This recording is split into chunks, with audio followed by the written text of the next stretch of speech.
Boa noite a todos. Seguindo a linha do desenvolvimento histórico do Espiritismo, eu vou falar sobre o Espiritismo da década de 1990 até hoje, os nossos dias.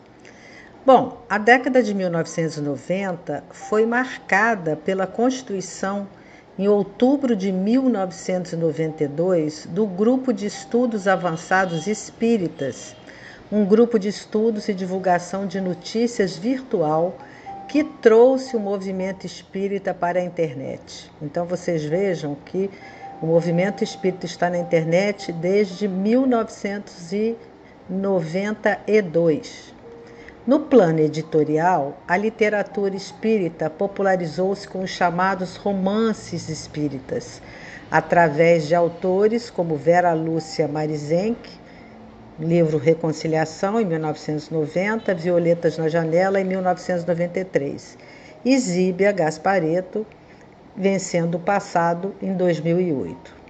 A popularidade alcançada por esses autores, bem como os lucros obtidos com as vendagens das obras, entretanto despertou polêmica junto aos adeptos mais ortodoxos da doutrina espírita, sob o argumento de desinteresse pelos autores clássicos e consequente quebra de vendagem de seus títulos. Isso não impediu, entretanto, o surgimento de autores de sucesso, como Elisa Marcelli, Nada Fica Sem Resposta, em 2001, Mônica de Castro, Gêmeas, em 2009, Marcelo César, O Amor é para os Fortes, 2010, Robson Pinheiro, Tambores de Angola, e Rubens Saraceni, estes dois últimos também classificados como literatura umbandista, entre outros escritores espíritas. Em 1995, tem lugar o Congresso Espírita Mundial em Brasília, com 3.000 inscrições.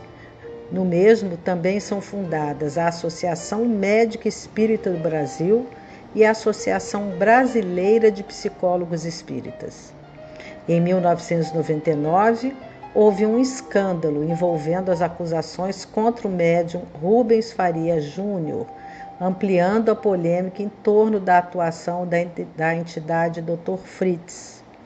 O final da década foi marcado pela fundação da Associação Médico Espírita Internacional e da Associação Brasileira de Magistrados Espíritas.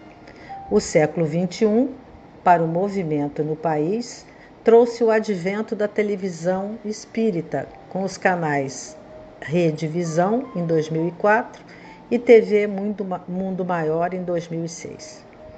O final da primeira década do século foi marcado pela utilização do cinema como meio de divulgação. Desse modo, vieram a público Bezerra de Menezes, O Diário de um Espírito, em 2008, dirigido por Glauber Filho e Joey Pimentel, narrando a história de Bezerra de Menezes. Chico Xavier, em 2010, estrelado por Nelson Xavier e Ângelo Antônio, Nos Passos do Anterior, narra a história de Francisco Cândido Xavier.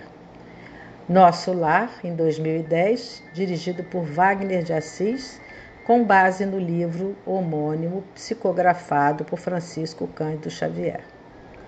As Cartas, psicografadas por Chico Xavier, em 2010, filme do gênero documentário, dirigido por Christiana Grumbach, mostrando o testemunho de famílias que receberam notícias de seus entes queridos falecidos por meio de cartas psicografadas por Francisco Cândido Xavier. E temos aqui ainda vários outros filmes, inclusive A Vida Continua, de 2012, dirigido por Paulo Figueiredo, com base na obra homônima psicografada por Francisco Cândido Xavier. No Brasil, de acordo com o censo demográfico feito pelo IBGE, realizado em 2010, em 2010 havia 3.800.000 adeptos da doutrina espírita. E os espíritas são o segmento social com maior renda e escolaridade. Então, vocês vejam, há 10 anos atrás, nós tínhamos quase 4 milhões de adeptos da doutrina no Brasil. Então, atualmente, teremos um número muito maior. Os espíritas, eles têm sua imagem fortemente associada à prática da caridade. E em todos os estados brasileiros existem asilos, orfanatos, escolas para pessoas carentes, creches, outras instituições de assistência e promoção social, bancados e administrados por casas espíritas. O codificador do espiritismo, Allan Kardec, é uma personalidade bastante conhecida e respeitada no Brasil. É o autor francês mais lido no país. Seus livros já venderam mais de 25 milhões de exemplares em todo o território brasileiro.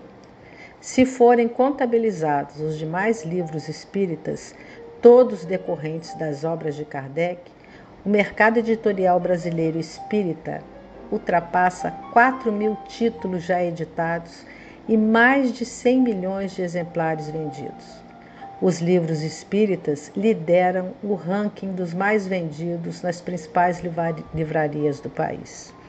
E fora isso, nós temos os palestrantes espíritas, que hoje é impossível falar deles. Um abraço, boa noite.